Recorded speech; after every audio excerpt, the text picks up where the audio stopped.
Thank you for your kind introduction, Anne, and thank you for everyone behind this, organizing this conference, and for the opportunity to talk today about Gernika, and to talk about Tolkien and how they come together, perhaps in myth.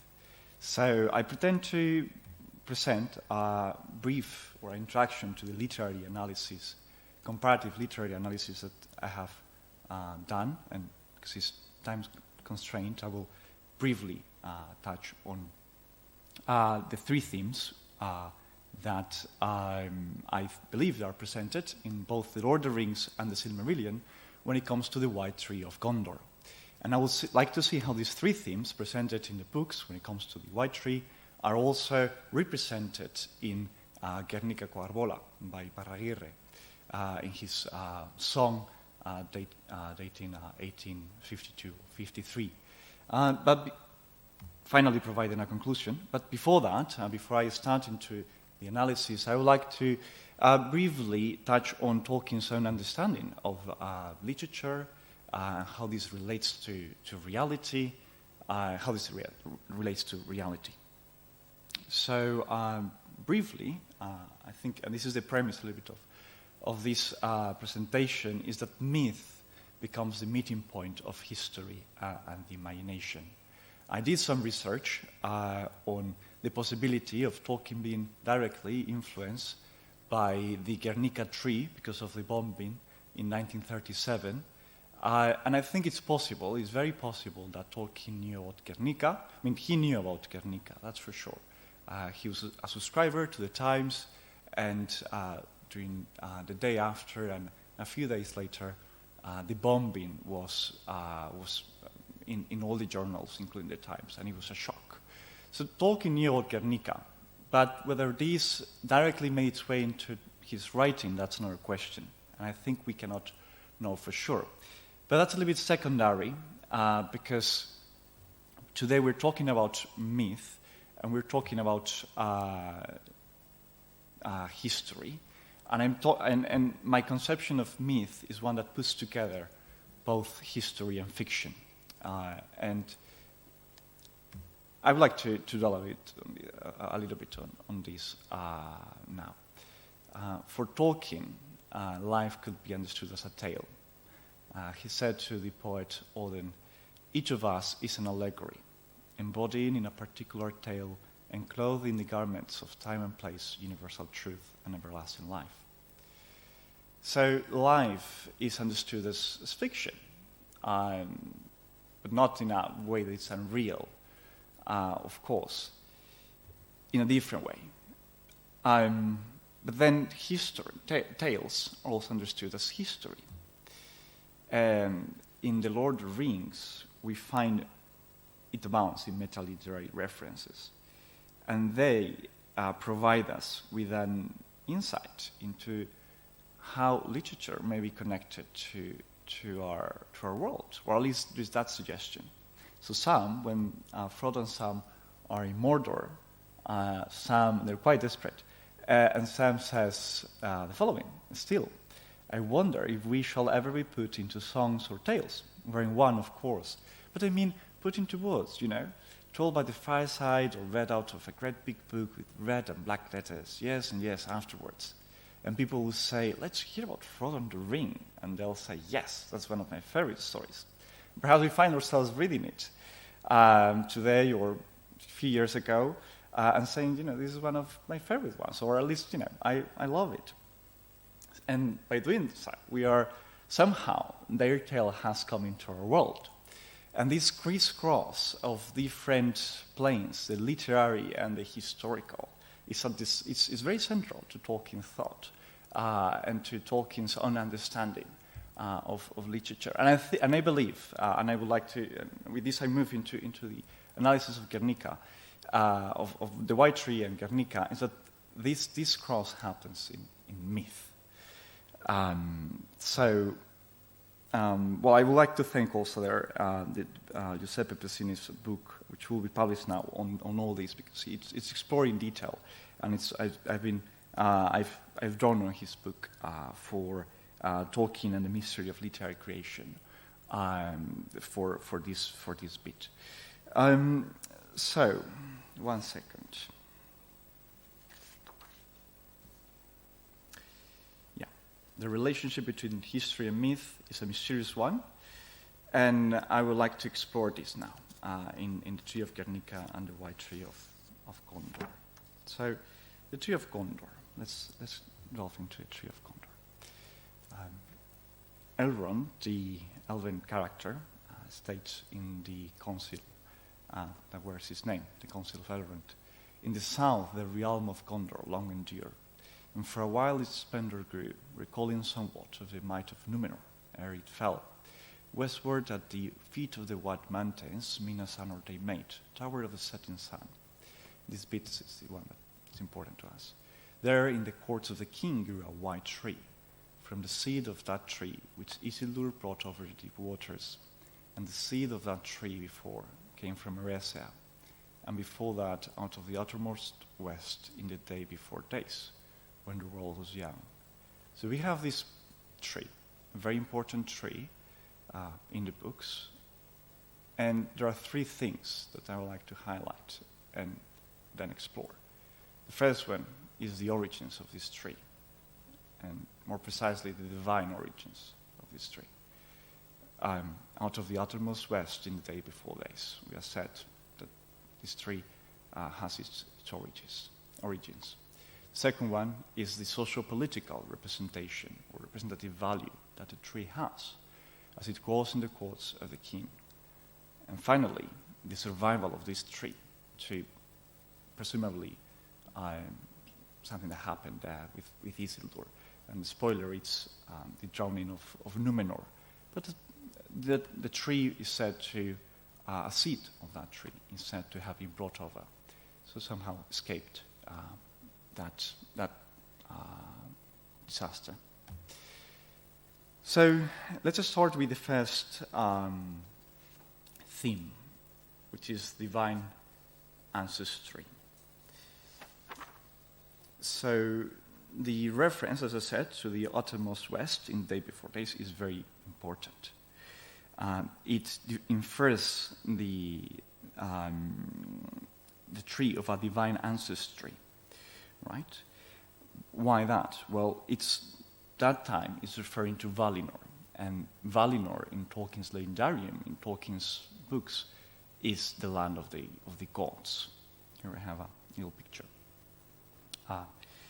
But it's not just that. It's just the origins are.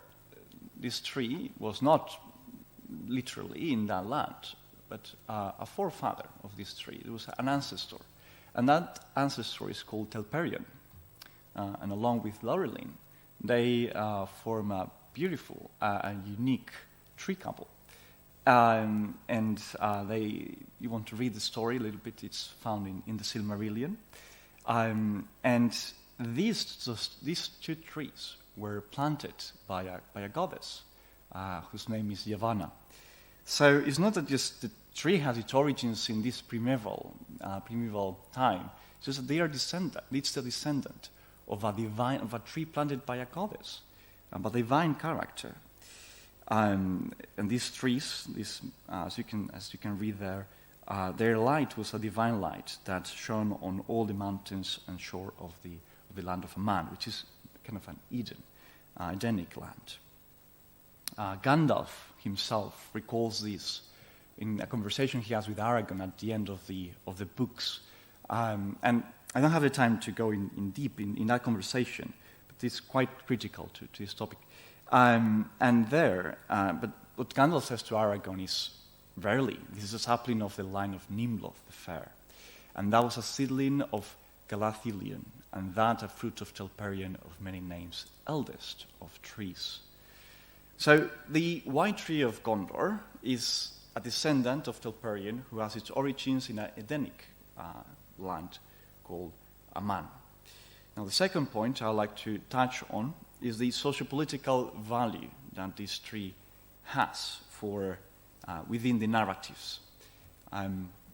In the second book, or the second volume of the books, Frodo and Sam are talking with this character called Faramir, And Faramir, is sad, or though he's hopeful, he reflects on the sad state of his kingdom, because there is no king, and the tree that grows in the court of the king is also withered. It's not flourishing, and so a connection is being made between the political state, the lack of a king, and the lack thereof of a rightful rule over the kingdom, over the land, and the life of a tree. And have the image of a withered tree. It's kind of sick and almost dead. For myself, says Faramir, I will see the white tree in flower again in the courts of the kings, and the silver crown return, and Minas stirreth in peace, Minas summer again as of old, full of light, high and fair, beautiful as a queen among other queens, not a mistress of many slaves, nay, not even a kind mistress of willing slaves. So again, we find this correlation between the political state of the kingdom and the health of the tree. And finally, I like to talk, before I move into Gernika, we see these three themes represented in the song. I like to mention the survival of this tree to a catastrophe found to the catastrophe of the drowning of Numenor. And in the Akalabeth, which is the shortest story that you can find at the end of Silmarillion, you can read how Sauron wants to destroy the king, which is pretty much the core of these people's political, social, but also spiritual well-being. And there we read, and Sauron urged the king to cut down the white tree, Nimrod the Fair, because he knows what this tree represents, that grew in his courts, for it was a memorial of the Eldar and of the light of Valinor. At first the king would not assent to this, since he believed that the fortunes of his house were bound up with the tree.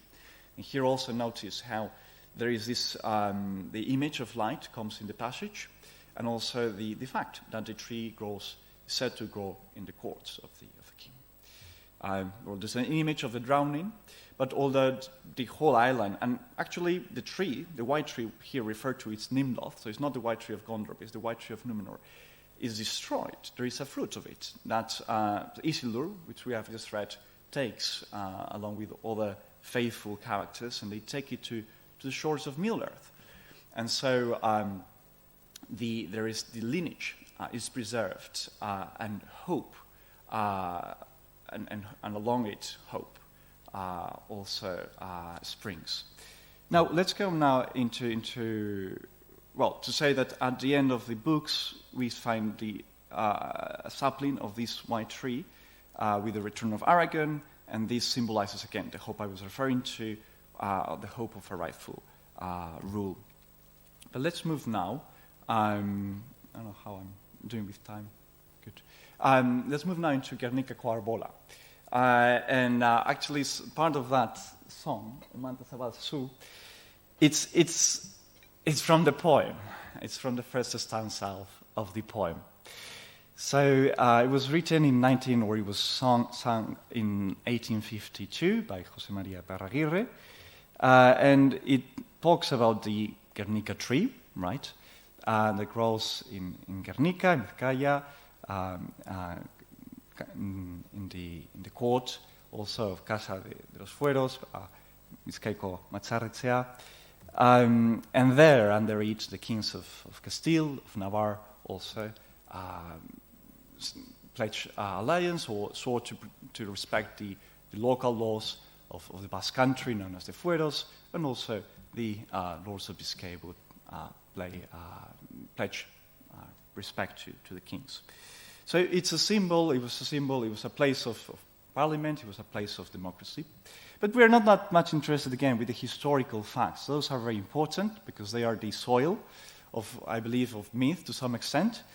But we are interested with myth itself and with the representation that the tree has in the song, and then after that, in our minds, in our imaginations, in our collective imagination, both in here but also outside. Just fun note, the poet Wordsworth wrote a poem to the tree of Gernika, tree of holier power. But that's another story. So let's go into the three themes, briefly, in these three themes of the White Tree of Gondor. Let's see them in the Tree of Gernika. The first one is the spiritual roots that the tree has. And there's no way around it. I mean, the Gernika Arbola, it's a religious song. Here I refer to Xavier Zabalza, who in the article Gernika Arbola, an orphan anthem, considers it, as I said, an ultimately religious song. In the first two stanzas, we read, they're translated into English, but I'll read it in Basque. We read Gernika Arbola, da bedin katua, Euskaldunen artean guztiz maitatua. Mila urte inguru da, esaten dutela, jainkoa jarri zuela Gernikako Arbola. So it's not that this is blessed and loved by Basques, but it's also that it has its origins in where? Well, God planted a tree. Where do we find that? Well, we find that in Genesis, as a subtext here. And Genesis 2, where we find the tree of life and the tree of knowledge of good and evil. And apparently also the tree of Gernika. At least that's according to Iparraguirre's song. So the second aspect is I think that's very clear, the representative value that a tree has, the Gernika tree with its own people. And we saw it with the historical reasons for that, but we can see it also in the words of the poem. Zaude bada zutika, orain da denbora, eroritzen bazera, arraz galdu gera. Ez zara eroriko, arbola maitea, baldin portatzen bada, bizkaiko juntea. Laurok hartuko dugu zurekin partea, bakian bizi dedin euskaldun jendea. And here the political value of it is very clear. There's the Assembly of Biscay, this political institution that is being referred to, and secondly the four provinces of Álava, Biscay, and Gipuzkoa and Upper Navarre in Lauro Cartuco de Gu. That's a reference to them. So the oak, emblem of Basque rule, of fueros, it's being here. The oak is here standing as a symbol for this political power and for this political and the health of the tree is also being related to the health, the political vigor of the Basque people in Basque lands. Here is a picture that I think visualizes very well from Gernikako Batzarretzea. And it almost looks like Moses to me, the person under the tree, although it says Lega Sahara, so he's referring to the fueros. But anyway, there it is. Finally, the oak, well, we know well, the bombing of Gernika in 1937. Although and it was an unprecedented moment in history, but the tree survived. And although obviously Iparraguirre didn't know about his words, in the Carlist words of the 19th century resonate powerful. Arbola botatzia dutela pentsatu, Euskal Herri guztian danok badakigu. Ea bada jendea, denbora orain dugu, erori gabetanik eduki behar dugu. Words that, again, as I said, resonate powerful in the events that will happen in 1937, immortalized in Pablo Picasso's painting here, for example. An unprecedented moment in history, in both Basque, Iberian Peninsula, but also in world history, civilian population becoming the objective of military attack, precedent also to the events in the Second World War. And this gives the Gernika tree makes it supranational, goes beyond borders. And its symbolism of hope today, present. We can find saplings of it in different places, going from Auschwitz to Capitol Hill. Here, the political, perhaps, symbolism being reflected, and also the migrant experience of Basques, seen, for example, in California, in this Basque house, Euskal Etxea. I think this line from the poem, beti onko sera udaverkoa, lorien tsinetako manchagabekoa, echoes this hope that the tree today symbolizes.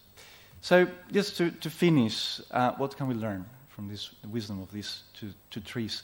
I think we've seen those three themes. I think there is a correlation between myth and history. I'm not talking about myths, things that are not true, although perhaps may not have happened. In the case of Gondor, obviously, in the case of Gernika, we're talking about true myth. Where there is a crisscross of planes, and there is a symbiotic, in my opinion, relationship. This allows us to, I think, imagination can, and this has a lot of implications. On one hand, history is shaped by your imagination, but also your human imagination is allowed to better apprehend historical realities. I would like to mention how I believe that once the Iparragirre, or the real tree of Gernika enters Iparragirre's poetry, it becomes something else. It ceases to be a plant and starts to become a mythic element capable of suggestion to its recipients, a carrier of meaning beyond its circumscribed physical context. The tree of Gernika, as such, I believe enjoys, in some way, a fellowship with the tree of Gondor, and contemplates with amazement this kinship with Middle-earth. But also the tree of Gondor, I think, in meeting the Oak of Gernika, acquires in the mind of the reader, at least those who are familiarized with Gernika, a deeper texture of meaning. Those who know the history of Gernika enrich the tree of Gondor with the memories of their own past, either personal or the ones that they've learned from others.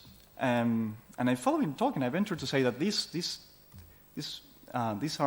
might be, or could this be different leaves of the same tree, Gernika and Gondor, who belong to the tree of tales. And then are we also part of this tree of tales, which draws its strength from history, imagination, human experience, ultimately light.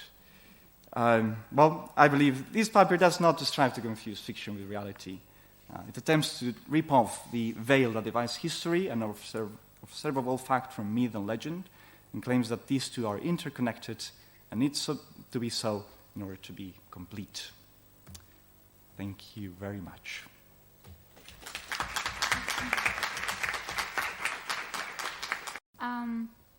I was wondering, I'm a science fiction researcher, so I know about fantasy in a very transversal way. But would you say, David, that this image of the tree, as I don't know if it perhaps because of this regeneration cycle with the image of the seeds and how it's been used with the seeds of the tree of Gernika in real life, if this has also shaped somehow the fantasy genre, or because I know this, the image of the tree that defines a nation or a kingdom or something, a place has appeared in other places, or like other novels, TV series, like Natalia was mentioning the Avatar, and that's science fiction, but how it has the tree of the native people of that planet. Yeah, I wanted to know your comments on that. You mean, in particular, Gernika, the tree of Gernika, or not, or a tree as an archetype in a more not a particular tree. Yes, I don't know if the tree of Gernika is also implicated in the creation of that image itself, but yes, the general concept of mythologization of that tree. Yeah, good question. So, I mean, it's so. If I understood correctly, it's in present-day fantasy literature, we find the image of the tree, not necessarily Gernika, but tree having a similar function of hope, of identity for a people. Is that correct? Yes. Thank you. Okay, thank you. I'm sure. Now I don't have examples coming to my mind, but the thing is that this is not something new. I mean, obviously trees have a very important symbolic meaning, and oaks, I mean, it's in the Basque Country, but it's also in England, British oak, and sometimes I've told people in the UK, well, it's not only in the UK that it's important. It's also in other places, in Mediterranean cultures, in Roman or Greek, and I'm not sure now, but there's definitely, this is not exclusive thing to Gernika in that sense, or to Tolkien, and it definitely opens the question.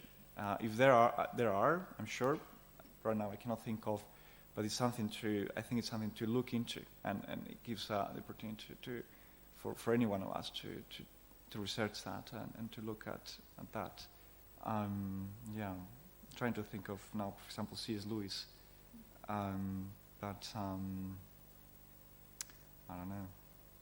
There is a tree. I can't remember. I've read the book some time ago, and I can think of a scene with a garden and a fruit being there very important. And I don't. But yeah, I'm trying to think of something. I don't have something in mind. Sorry, only a little thing. When you were saying that you didn't have an example about a tree that symbolizes life and hope, I was just thinking about the dry tree of Marco Polo, that symbolizes that when Jesus Christ will come, its leaves will grow again. So I believe that is a parallelism with the tree of Gondor. And that just an example that you were searching, and I just sorry. Yeah. Could we say then that they are all different leaves of this same tree, and then some of them are in history, others are in stories, in fiction, in myth. I mean, any comparative approach to mythologies will reveal the importance of trees for any culture, and I think it's very interesting how also today this is being represented in, for example, modern fantasy literature, but something that I haven't looked into, but definitely, yeah, there are examples also from the past.